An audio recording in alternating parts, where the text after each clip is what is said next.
I saw this video and I was seething. The 16-year-old that got the new car. So this was interesting to me because it went viral, and I saw it on this Twitter page, and it is from Anina. And it was brought to people as the kid is actually right in this situation. And I listened to you guys on parenting, and I know that there's a such thing as gentle parenting today, where we are trying to parent a little more gently. And so I was taken aback by the fact that a lot of people felt that this kid was not being ungrateful or disrespectful, but she had every right to feel the way that she felt when her mom and dad purchased a new car for her. So to put it in perspective for you, the car is an older gray Buick, probably from, I would think, early 2000s. It has a couple of scrapes on the front. It's not the sexiest of cars. However, as far as I know from what's been told in this story, it's in great condition. It works perfectly fine. It's going to get you from A to B. And it's safe. And it's safe, very safe. So the text message was revealed, the photo of the text message and the conversation that happened after the parents purchased this car for their 16-year-old daughter. So the mom says to the daughter, "Come outside really quick." The daughter responds and says, "Okay, coming now." So then the mom says, because obviously there must have not been a response for a while, or at least quick enough. The mom says, "Did you not like the car? Why did you just go back in the house?" So the daughter said, "No, I don't even know what that is. You and dad drive nice cars. I was expecting a nice car as well." So the mom says, "This is, capital letters, your first car. You're only 16 and in high school. How are you being serious right now?" She responds, "Okay, I do not want that car. I don't like it at all." Mom responds, "We spent our cash on you, on getting you a cash vehicle, and you're being ungrateful, saying you don't like it. Your dad and I will have a talk with you once he's settled." She said, "Mama, if I don't like the car, I am entitled to feel the way I want to feel. That's not my style. I'm a growing girl. I'm going to the 11th grade next year, graduating early. I'm an honors student. I'm not being ungrateful or disrespectful. I just don't like the car." And then mom responds, "Well, that's the problem with kids nowadays. You guys are so ungrateful." So I went into the comments, and of course I did see the comments of parents that were fuming. But I also saw a lot of people saying she's not being ungrateful or disrespectful by simply saying she doesn't like the car, and if she does not want the car, she should have every right to feel that way. Oh, you can feel a certain way. You can absolutely feel a certain way. But as soon as you say that those words come out of your mouth, you just lost the car. That's it.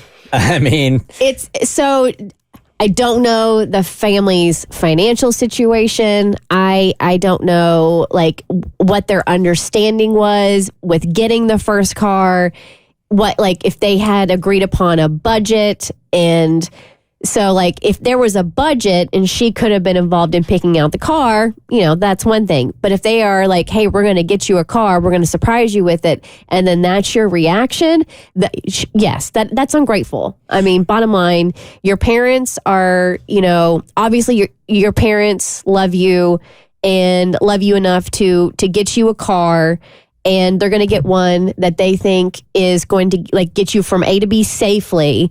So yeah, you're entitled not to like it, but if you don't like it, then don't drive it.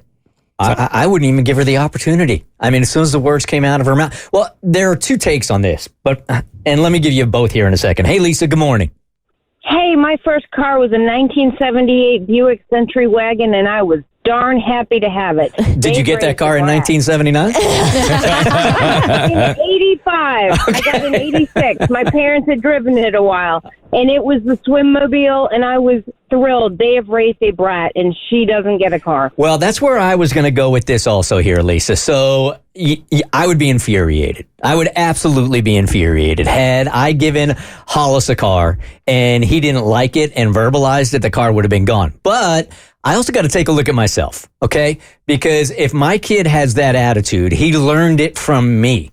But if that's the case, then we're pivoting on that attitude at that particular point because there's no way I would let him get away with that. So I'm curious, when it came to picking out Hollis's car, did he have a say in what car? How did we do that? Yeah, he did. Okay. Yeah. So we test drove a couple of different cars. And I think that's That's the difference. He knew what the what our budget was. He knows that his dad thinks it's silly when parents get cars that are like $40,000, $50,000 for their kids. Ridiculous. As a first car seems very silly to me.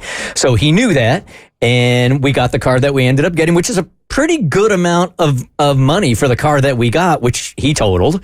And now he has to earn his second car because dad's not paying for the second car. Makes total sense. You also have to take into account, we live in a very different time and age with technology and social media. And social media has and it's scientifically proven the effects it has on kids. And there's this constant comparison and, like trying to keep up, instead of trying to keep up with the Joneses, you're trying to keep up with the kids in your class. So, I'm not saying that's right or wrong. I'm just saying what kids today are dealing with as far as what it comes from social media and comparison and bullying and all that stuff, that goes into play with her reaction to the car. I wondered that, like how much of this is bad parenting on their part and that their daughter reacted this way, or how much of it is just the evolving of the work? Because I remember getting my 88 Toyota Corolla and I was the most excited person on the planet. And it wasn't a great car at all, but this thought would have never even crossed my mind to play with my parents like this. And in this case, I don't know that social media really is to blame. I mean, when I got my first car also, there were some kids at school that had rich parents. They got way nicer cars. There were some of us that didn't have that kind of cash, and we got what our parents gave us.